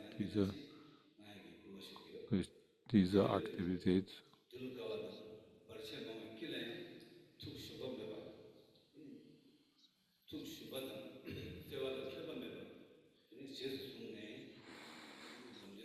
Selbst wenn wir verschiedene Schwierigkeiten, Hindernisse wahrnehmen, hat seine Heiligkeit Kilawan Karmapa eben nicht nachgelassen in seinem Wirken zum Wohle aller von uns und deshalb ist ein Zeichen seines großen Mitgefühls. Und zweitens ist es auch eine Frage der großen Geschicklichkeit der Upayas. Wir können die Menge der großartigen Geschicklichkeiten und Fähigkeiten nicht alle hier aufzählen. Aber die Hauptart und Weise des Wirkens in dieser Geschicklichkeit zu wirken ist eben durch Sprache.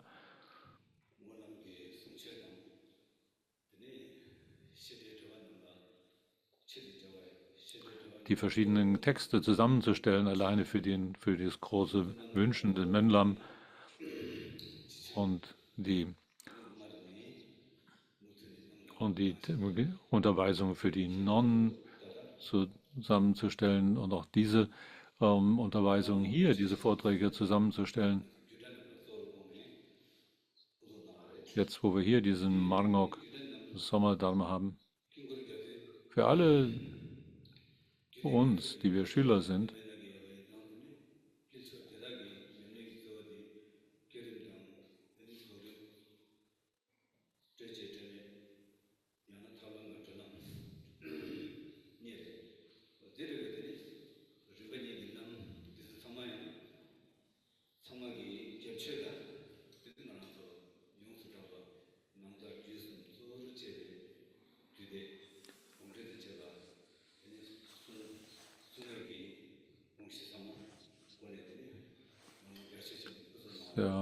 Unterweisung, die in erster Linie die als Stehen der Tantra-Überlegungen, auch der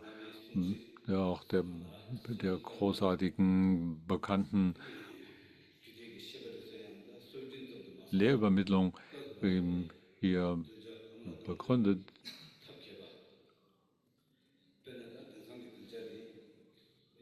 Und nicht nur in der traditionellen, bekannten Weise, sondern auch mit den modernen Untersuchungen und Forschungen zusammen in Verbindung hier darlegt. Das wäre sehr, es gibt viele Bereiche, die für uns selber hier schwierig zu durchschauen sind, besonders wie es dazu kam, dass in dem Mantrayana Tantra verfügbar wurde, die Grundlagen dafür nachzuvollziehen.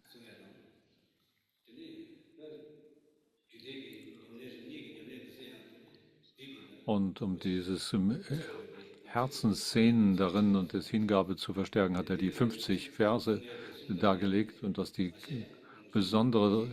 Kunst des Haltens des Samaya-Herzensbandes darin lehrt und dass wir auch aus diesem Grunde dieses Herzenband bewahren müssen. Und deswegen hat er diese Unterweisung gegeben als Grundlage für dieses Bewahren des Samaya-Herzensbandes. Hat er die 50 Verse über Guru gelehrt.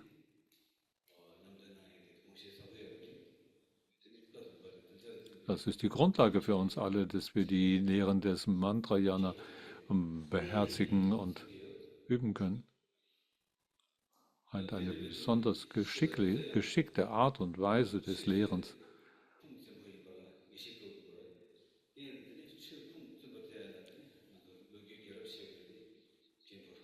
Und das ist um das wirklich in eine richtige Weise bewahren zu können, brauchen wir eine gute Grundlage und die Quellen dazu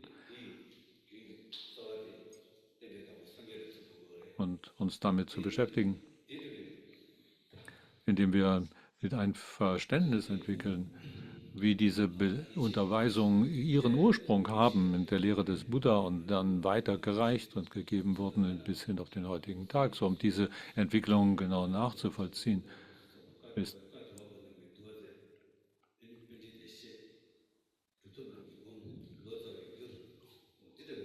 hat er darüber gelehrt, wie der Buddha in Erscheinung getreten, wie er selber gelehrt, diese Lehre weitergegeben hat.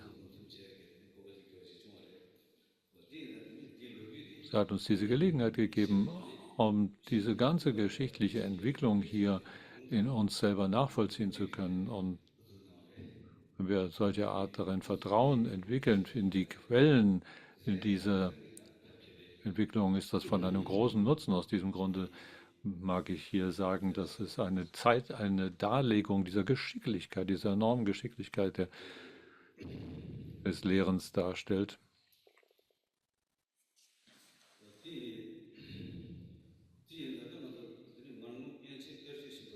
Wenn wir heute über diesen Manok Samadharma sprechen,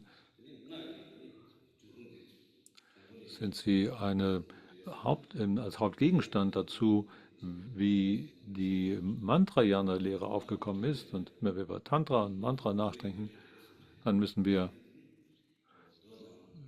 haben wir darüber in verschiedenen Abfolgen nachzusehen, in dem Sutra wie es sich auf Sutra gründet. Und also wir haben einen Unterschied zwischen Sutra und Tantras zu verstehen. Und deswegen, ohne dass wir Sutras verstehen, ist es unmöglich, auch Tantra zu üben, so wie er es bereits vorher dargelegt hat. Und deshalb die ganze Weitergabefolge in der Hauptlehrertradition, wie sie von einem zum anderen weitergegeben wurde, all das zu verstehen und das eine besonderes, ja, es zeigt, in welcher Weise er so kundig und gelehrt ist in all dieser Entwicklung, die für uns selber einzeln, die schwierig nachzuvollziehen wäre, ohne diese Hilfe.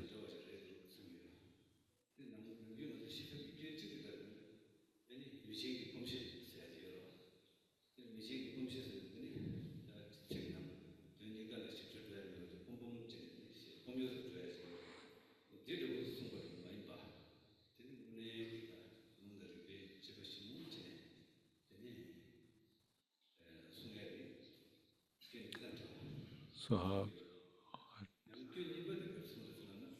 ja, die verschiedenen Meinungen gezeigt, wie sie in den verschiedenen Lehrtexten sich wiederfinden und aufzufinden sind. Also wie es halt mir heißt, wie es grundsätzlich heißt, gesagt wird, dass man muss sein Verstehen auf schriftliche auf die Überlieferung des Buddha-Worts und eigenes folgerichtetes Denken gründen. Auf diese beiden heraus entsteht die Einsicht oder das Gewissheit. So hat er es hier vorgeführt.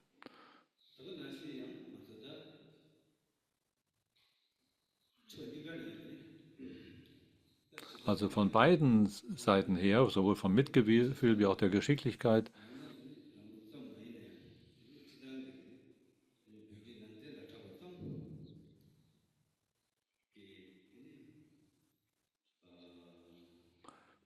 und selbst nicht nur unsere eigene Überlieferung hier im Blick haben,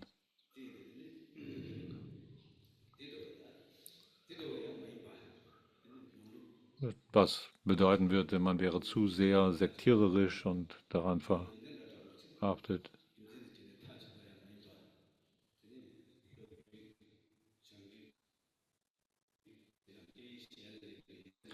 Gibt er hier als Quellen nicht nur die eigenen überlieferten, sondern auch die der anderen Übermittlungen, nicht nur die nördliche Übermittlung, sondern auch die der anderen.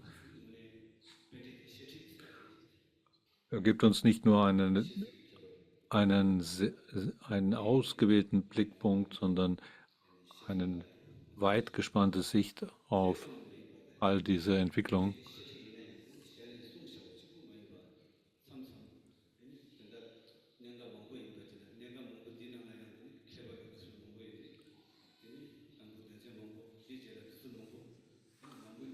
Er hat,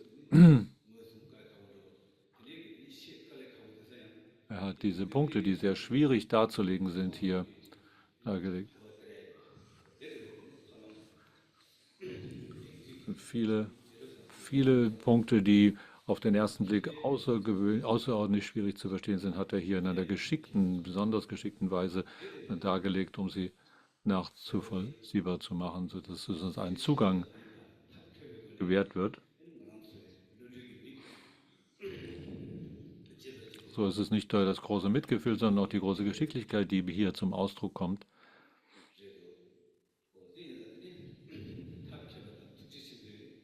Das ist ein großartiges Beispiel für seine Wirkungskraft.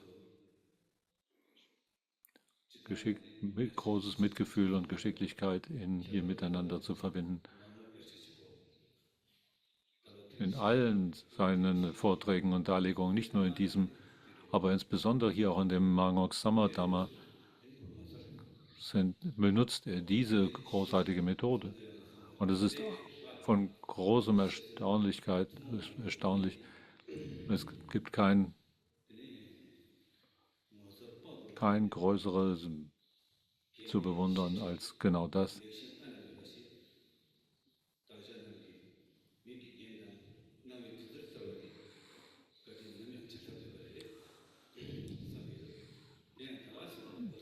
seine Güte, uns in dieser Weise zu unterrichten.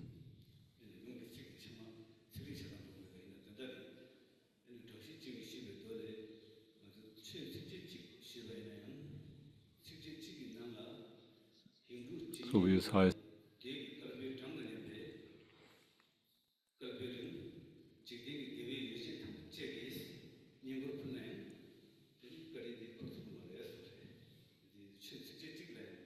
In einer einzigen Dharma, in einer einzigen befreienden Dharma-Information darin, dass in schon allein die Wichtigkeit liegt, so heißt es in den Sutras, dass in den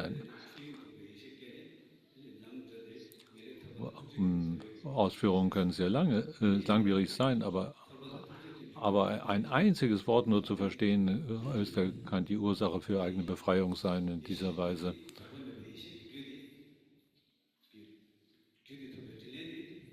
Weil es die Grundlage bildet für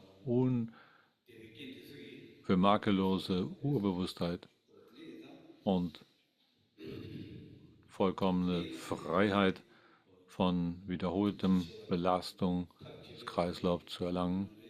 Das ist eine Güte, die wir nicht in der Lage sind, jemals zurückzuzahlen. Und so geschickt uns, uns verstörte Lebewesen, die so viele Hindernisse haben, hier zu unterrichten. Wenn man darüber nachdenkt, sollten wir seine große Güte bewusst und diese vierte Mal des Ngwangoks Sommerdharmas hier damit zu einem Ende gebracht, sollten wir das zum Anlass nehmen, die großartige, bewundernswerte Güte darin wahrzunehmen. Und alle Mitglieder des Sangha hier gemeinsam möchte ich hier stellvertretend hier Danke sagen, seine Heiligkeit, für diese außerordentliche Güte. Vom Herzen her meine Worte des Dankes. Von der Tiefe meines Herzens hier meinen Dank.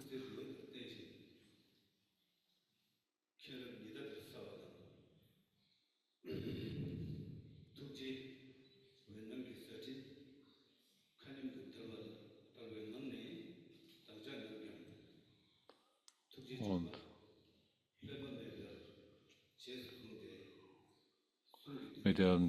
diese Dankbarkeit mit dem Vorsatz verbunden, mit festen Vorsatz, darin all das weiterzuführen und dich zu bitten, dieses Unterweisung ungebrochen weiterzuführen und uns den Weg zur Freiheit und zur Allwissenheit des Buddha zu zeigen.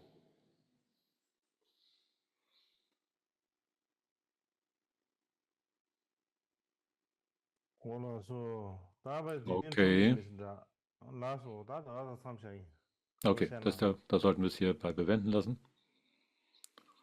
Vielen Dank, alle zusammen. Vielen Dank, Khenpo. Vielen Dank, Khenpo.